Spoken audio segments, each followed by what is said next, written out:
Hey, what's up everyone? My name is Cody Engel, and in this video, we are going to talk about how you can become a software engineer in 2021 for free. But first, before we get into it, if you can just go ahead and smash the like button, it helps with the YouTube algorithm. It'll recommend it to some more people, and I can keep making videos like this one. Becoming a software engineer, it can be pretty daunting. It can also be expensive depending on, well, really not even depending. It can just become expensive. And so in this video, I really do want to just walk through if I were to become a software engineer in 2021 and I wanted to do it without spending any money, this would be the route that I would take. And so we're not going to be talking about how you become a software engineer going through university or how you'd become a software engineer going through a boot camp. This is no money down, no money ever, the free way of becoming a software engineer. The first thing that you want to do is you want to figure out what path you want to take and really like which route you want to go down. So some popular options out there, you can become a web developer, which would be sort of focused on front-end, JavaScript, HTML, CSS, all of that. That is one really good path that you can take. You can also go down and become a full stack developer, which is usually you know how HTML and CSS works. You're okay writing JavaScript. It's probably not going to be the prettiest website, but that's sort of like one part of full stack. And then the other part of full stack is you're working on the backend systems, you're working on the databases, you kind of just do everything up and down the stack. Another route is you can become a mobile developer. If you're curious, that's what I do for a living. I'm an Android engineer. You can also get into data science. You could get into just full-time backend work. You could get into embedded programming. Like there are just a whole host of options that you can take to become a software engineer. What I would recommend is, web developer, full stack engineer, or mobile developer. Those are probably going to be the three easier options. You can get into data science. It may require a bit more statistics, a bit more math. It may not, but that's kind of what you could expect going down the data science route. Now that you have decided which path you want to go down, the next step is you want to decide what you are going to build. And this might seem weird, all right? But we are doing this on a budget. We're not spending any money. And so the best way that you can get a job is to actually prove that you can do the job. And so what I think works out the best, anytime you want to learn a new language or a new skill, is to have a project in mind. And so deciding what you want to build will really help you out further along in this tutorial. So what I recommend is you want to keep it simple. So depending on your experience level, if you've done some programming in the past or you have some HTML experience, maybe you can do a bit more of a complicated project, but I would err on the side of make it as simple as possible. It doesn't have to change the world. It just has to really give you something that you can work towards and that you can use to build out your skill set and learn. A couple examples that I can think of if you're trying to figure out something to build is if you want to go down the mobile path, you could build a mobile note-taking application. And what that application would do is it will let you create, view, update, and delete your notes locally on your phone. Now, you might be tempted when you're building that note-taking app that, well, it would be nice if I can search or I could filter for them, or if I could share them, or like if I take a note on my iPhone, it should show up on my iPad, right? I would avoid that. I would really err on the side of just keep it simple, make it do one thing, and then when you are ready to, you can always add those in later. Those will be more things that you can learn about and you can understand. But at this point, you want to avoid being overwhelmed. You want to avoid having too much to think about. You just want to keep it simple, something that you can complete in a shorter period of time. Another example, so if you don't want to go down a mobile route, you want to go, say, maybe more front end or full stack, you could build a local weather web application that uses something like the free Open Weather API, and then that would tell you the current weather. That's it. Just what is the weather right now? Might not be too useful, like, weather apps. It would be nice to know what it's going to be like an hour from now or a day from now. But again, you want to keep it simple. Don't overcomplicate it. I can tell you right now, if you are a beginning software engineer and you don't know anything about software engineering or coding, it is going to take you a while just to get that off the ground, because you're looking at, well, what is an API? How do I make a network request? How do I get the API key? not only that, but how do I like make the request without bogging down the web page and keeping it from loading and things like that. And so there's already going to be a lot just to build that little thing. And so again, keep it simple. Once you have that piece in there, you can always go back and you can add like the hourly, daily forecasts. You can add in like the pollution forecasts. You can always add it in later, but right now avoid being overburdened and just extending yourself too far. Keep it simple. And then so you have the project in mind, but like how much time should you spend on it? Like when will it be done?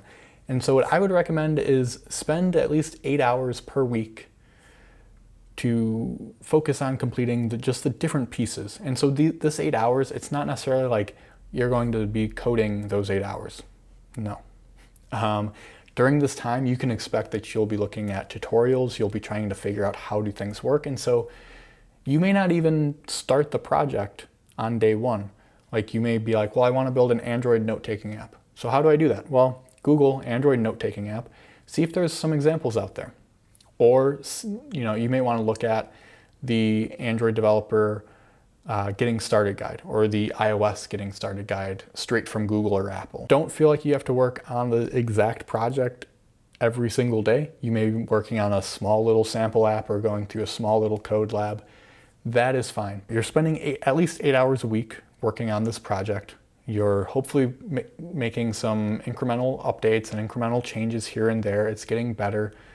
During this time, make sure that you publish your work onto GitHub.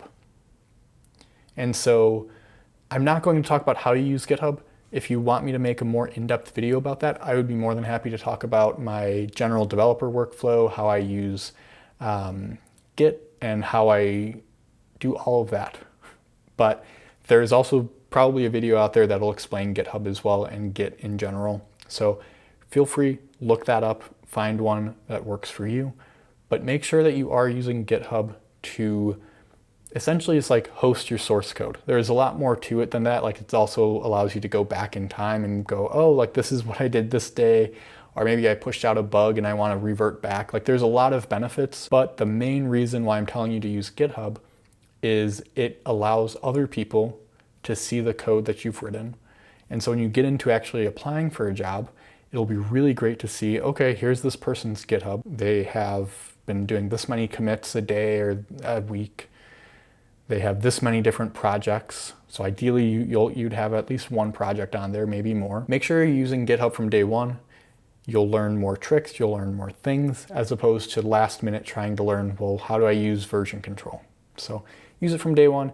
It'll be beneficial for a multitude of reasons. All right, and so you're still working on your sample project at this point, all right? There's a lot that goes into this step, I know, but make sure that while you are working on the sample project, you're also getting involved with online communities.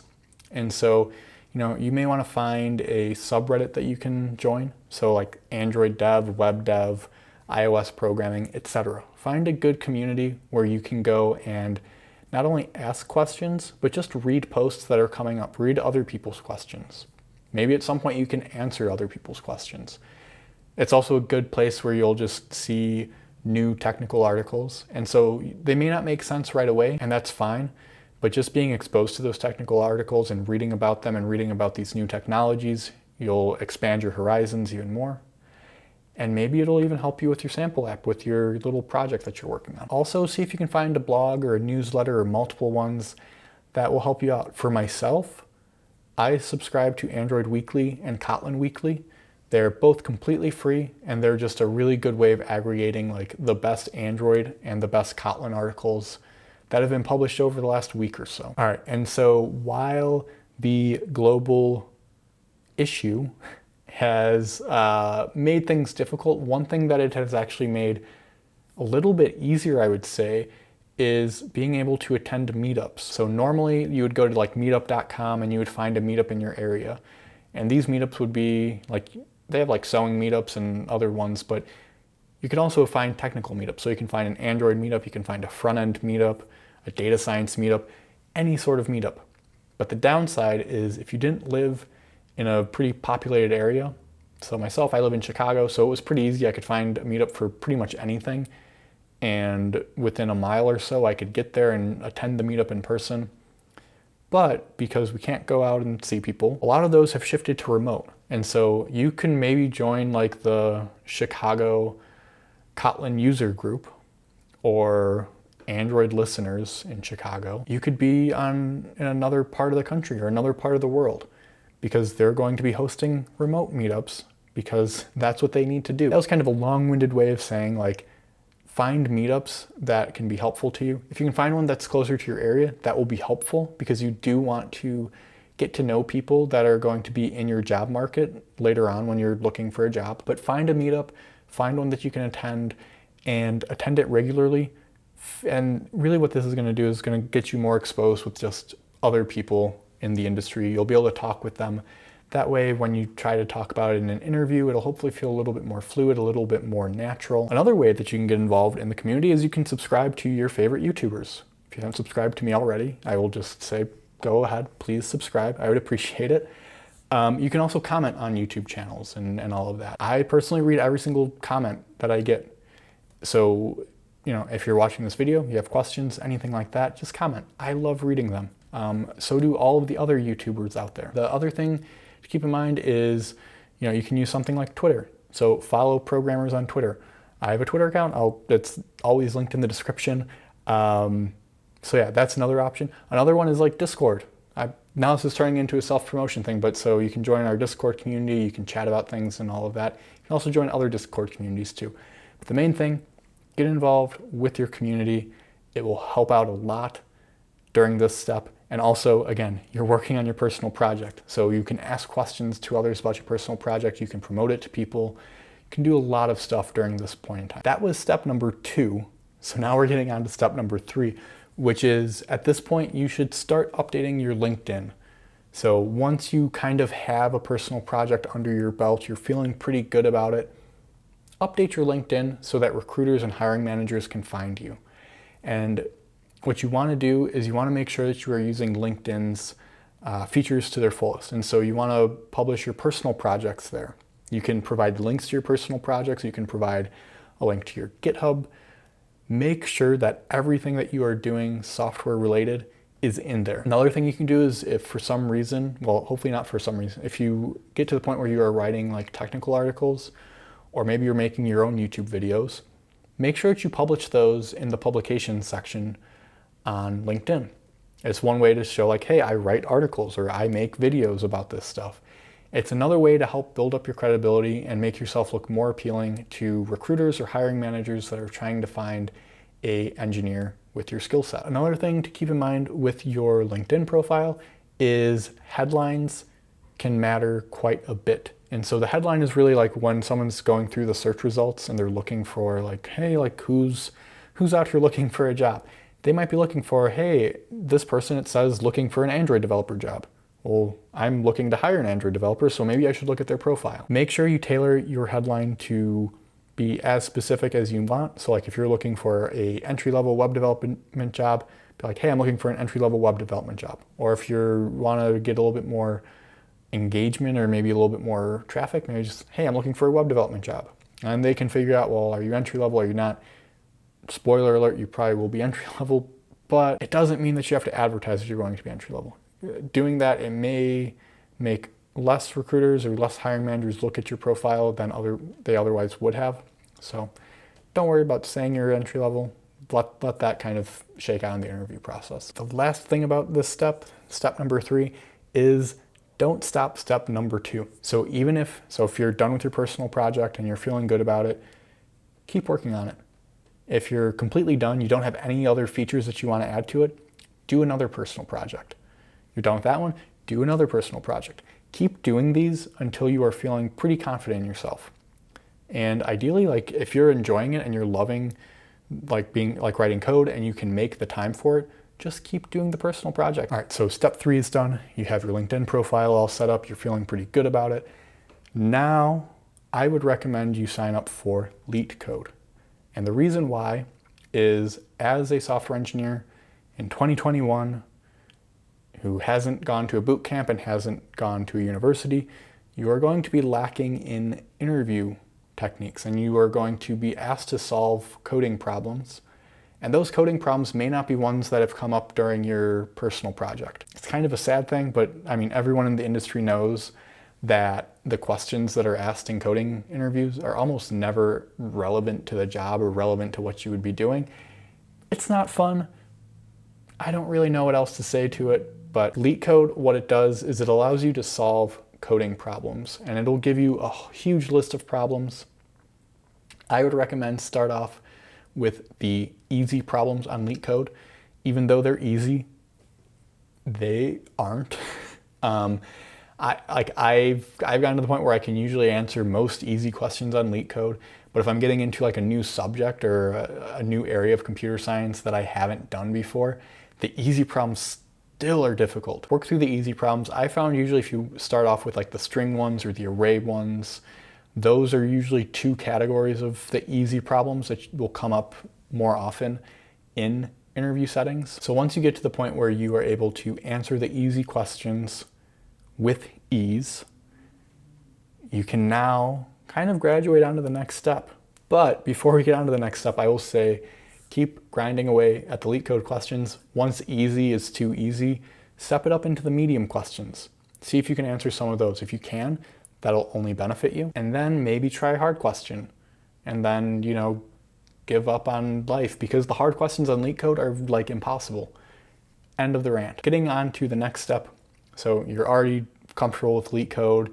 You have some personal projects out there. You're chatting with some people on LinkedIn. You're going to meetups and all of that. At this point, I would start sending out your resume to places. Update your resume. Make sure that it is speaking to your work. And so at this point, you probably won't have software engineer experience. And the way that I would kind of tailor your resume is probably start off with, who you are, maybe a little byline of what you're looking for. So just a 1 or 2 sentence thing, like I'm looking to become an entry-level engineer, to learn about all of these different things. Really whatever you want to say, just to help the recruiter understand what you're looking for in your first job. And then I would not go straight into your experience. I would actually go into your personal projects, and I would have little snippets about the personal projects. Treat them almost like experience. Like if you're making your note-taking application, say you built this note-taking application that does X, Y, and Z. You built it with these technologies, and really sell yourself on the personal projects. And then for your experience part with the resume, talk about whatever job you have now and have had in the past.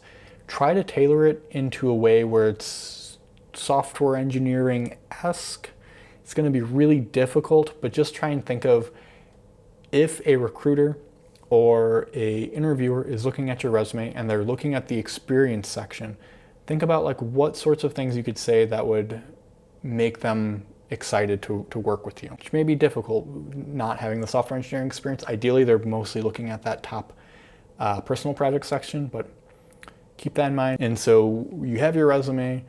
You want to, at this point, start applying to companies, of course. And so what I would recommend is find at least 5 companies per week, put their name and their hiring portal link into a spreadsheet so you can keep track of it. You can keep track of this is the company. Here's an easy way to apply for jobs or to find jobs. And then I would also keep track of the last time that you applied. Don't worry about applying immediately. You don't have to, but I would just keep track of every time that you apply, just update that so you know the last time you applied. I would try to avoid reapplying for a job or reapplying for a position.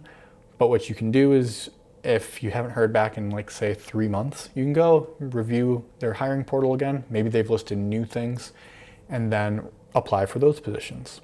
But this is really just to kind of keep things organized so you're not constantly looking at the same exact company week in, week out. In terms of applying for companies, I would recommend apply for at least 3 companies per week. Start with companies that are looking for entry-level positions in your area of study. Also see if you can find ones that are not looking specifically for university experience. If they are, it's not a big deal. But if you can target your search for either companies that are just looking for general experience in software engineering, so like you've done a personal project, or maybe they're looking more for just like bootcamp graduates and things like that, that can help you out.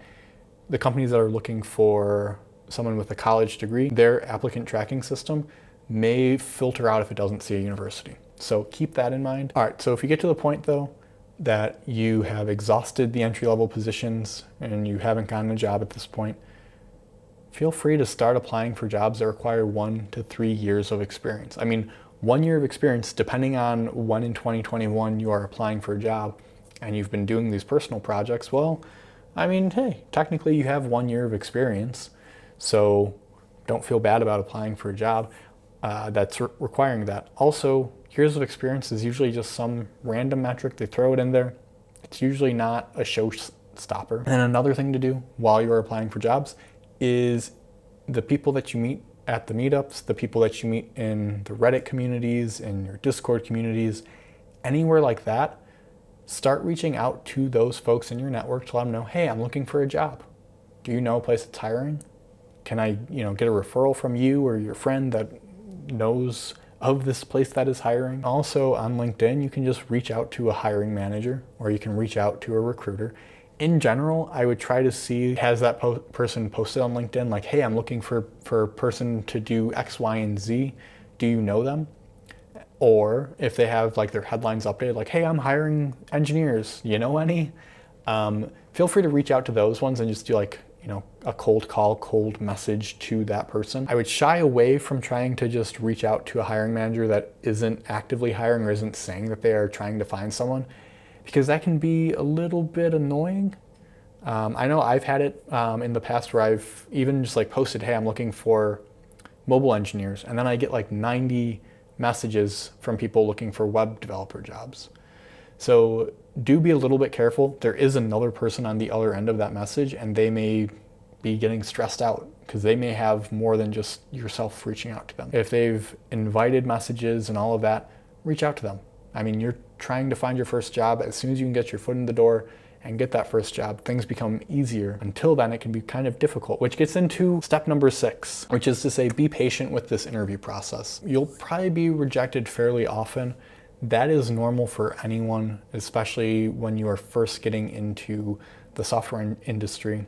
It can take a while to get your foot in the door at a company. You want to keep working on your personal projects. You want to keep grinding away at LeetCode. You want to keep talking to folks at meetups and building up those relationships, because even though someone isn't hiring today, they may be hiring tomorrow, or they may know of someone that is hiring and they may be able to recommend you to that person who can recommend you. Keep in mind, you really only need to get 1 job offer. You don't need to get 20 job offers. You only need 1. And so that is kind of what I would do if I was getting into software engineering in 2021 and I wanted to do it for free. One thing or a couple things to keep in mind, this is a difficult road ahead. Folks that are graduating with 4-year degrees and graduating from boot camps, they themselves can struggle finding a job. If you are persistent with it, if you are, going to these meetups, especially those meetups, I know I've said that a lot, but if you are meeting actual people and talking to real people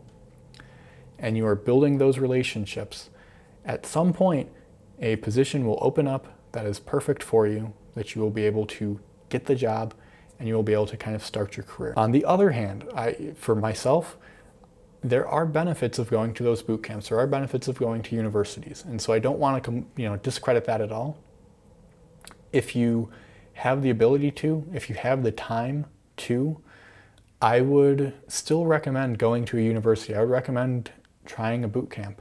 They can be really helpful. I would say the universities, generally, you will have more success finding a job just because they have career fairs with a bunch of companies coming out looking for people specifically like yourself with your specific skill sets. Boot camps can be good as well, although the boot camp needs to have a pretty good hiring pipeline. They have to have like a good track record of getting people jobs. There are boot camps that exist that are really just looking to get your money, and those ones are kind of worthless. But nonetheless, it is still possible in 2021 to get a job as a software engineer without spending any money. And so that is how I would do it. All right, so if this shot looks a little bit different, my camera stopped recording, thankfully, right as I was doing the outro for this video. So if you enjoyed this video, be sure to give it a thumbs up, hit the subscribe button if you haven't already, and let me know if you have any questions. I read every single comment that I get in the video. I respond to every single one that I can, which is most of them. Usually if it's just a generic good job, I usually at least say thank you. But yeah, I respond to every single comment that I can, and that's really all that I have. Thank you again for watching, and good luck with becoming a software engineer in 2021.